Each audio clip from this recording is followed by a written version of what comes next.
Samir Badawi is standing up against two of the most significant challenges facing women in Saudi Arabia: women's suffrage and a system in which women cannot marry who they want, get a job of their choosing, or travel outside the country without permission of a male guardian. She is demanding that her voice be heard and justice delivered in the Saudi courts. Samar was the first woman to sue her guardian because she hadn't been allowed to marry the person she wanted to marry. She's also the first woman to file suit against the government for the right to vote in municipal elections. Samar has translated her personal efforts into broader campaigns, encouraging more women to speak out for their rights, and her efforts are making a difference. A recent royal decree will allow women to vote and run for office in future elections, as well as be appointed to the Consultative Council. So, Samar, you are a human rights activist, a monitor of human rights in your country of Saudi Arabia, and you have demonstrated significant courage in your activism while becoming a champion in the struggle for women's suffrage and legal rights in your country. And you are making a difference, and we thank you for that.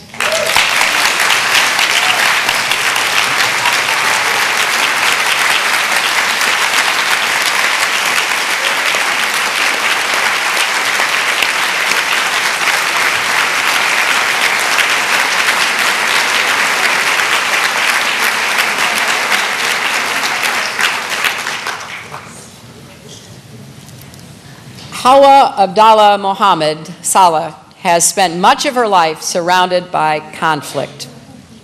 9 years ago, she and her family were forced to flee their home to escape the fighting between Darfuri rebels and the Sudanese government. Years in a camp for displaced persons ignited within her the drive to demand basic human rights for so many suffering in the Darfur region. She went to school, the University of El Fashar, and began working with the United Nations Development Program on issues of human rights, rule of law, and governance.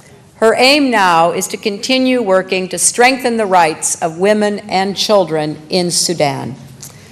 So Hawa, human rights activist, thank you for giving voice to the women and children of Darfur, and for your fearless advocacy for the rights of all marginalized Darfuris. And we hope and pray with you that peace will finally come to Darfur.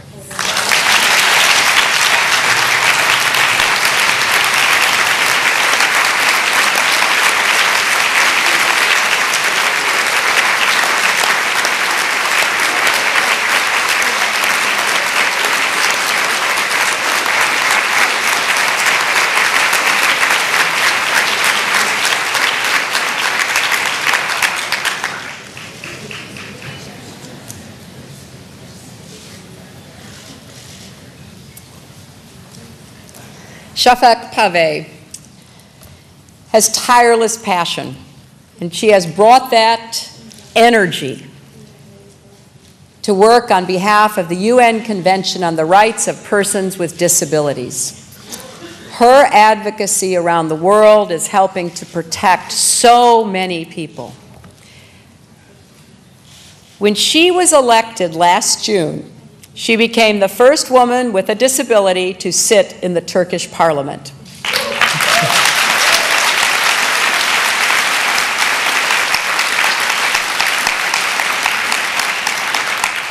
But she has transformed her disability into a strength. Wherever she travels, and she's traveled quite a lot, she's bringing attention to the issues that affect persons with disabilities, vulnerable populations, women, children, and minorities.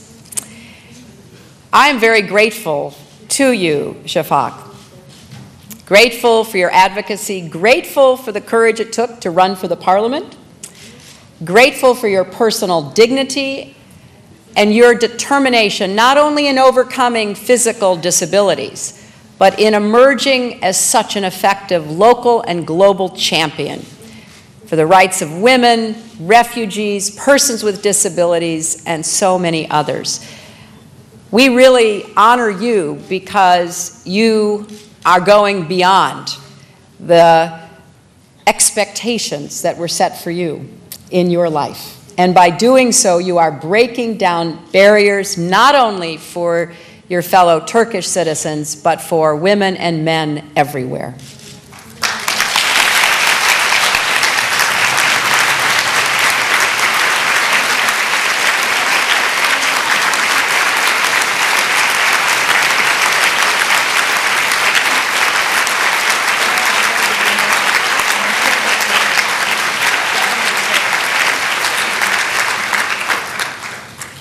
Well, I don't know about you, but I always come away from this event not only inspired, which I think you'd have to be brain dead not to be inspired, but also challenged.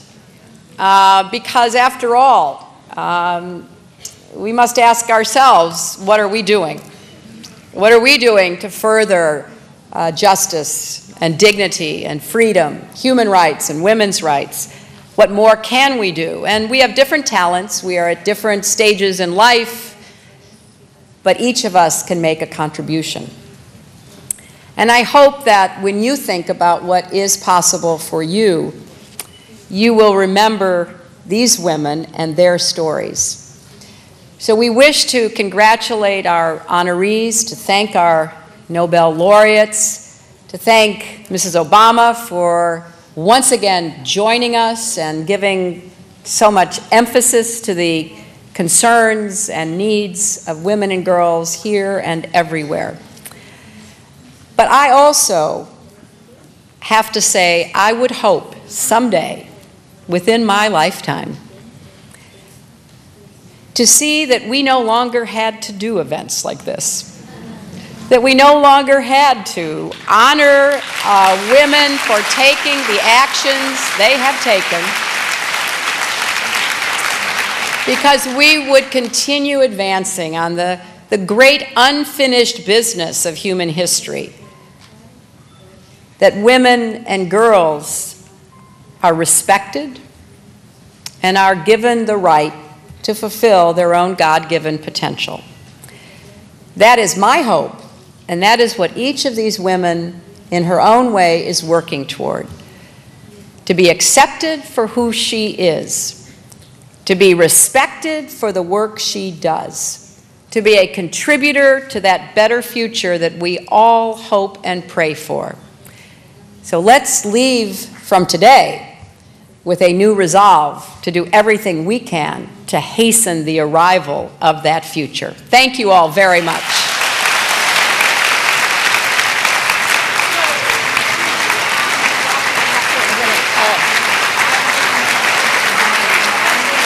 I'm going to call on you.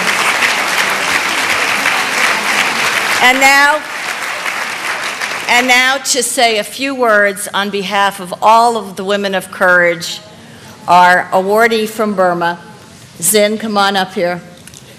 And I know you all want to hear from her.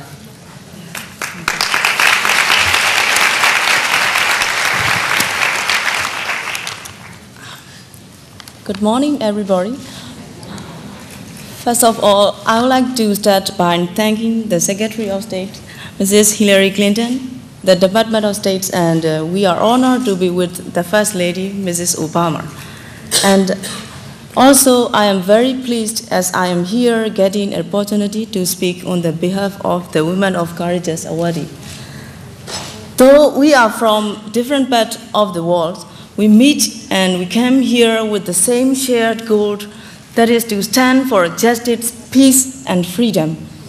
I dare to speak that this award encourages not only for us, but also for all of the women who want to change the unjust and reasonable practice of their society. For Burma, it is now a very critical time for democratic reform, and it is also the time to ask the questions, what is the role of women in democratic reform? And how much we can do. Fortunately, we already have an inspirational women leader, Daw Aung San Suu Kyi. In traditional society, the example of the role of the women is that women just become wives, which means women are objects of choice of men. Actually, the ability to choose is the only significant differences between human and other creatures.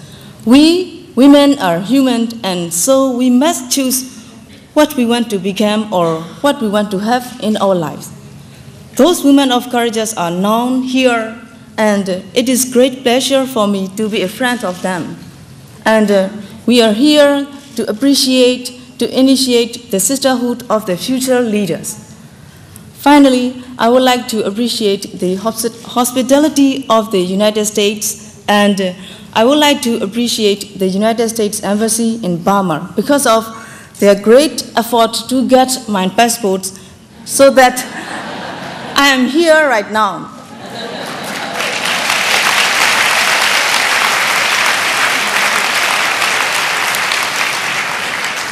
Let me start by saying that when we dream a single dream together, dream comes true.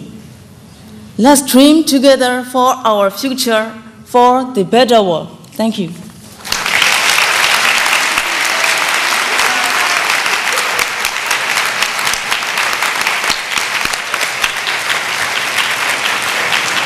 And so, everyone, as Zin said, and thank you for that, the sisterhood of future and present leaders, they are all.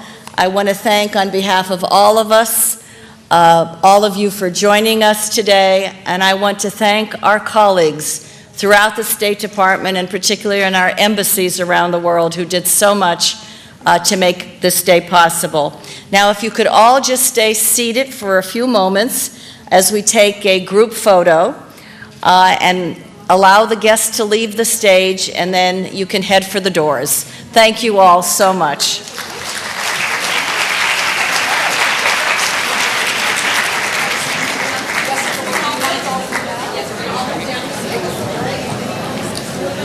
Everybody in the picture?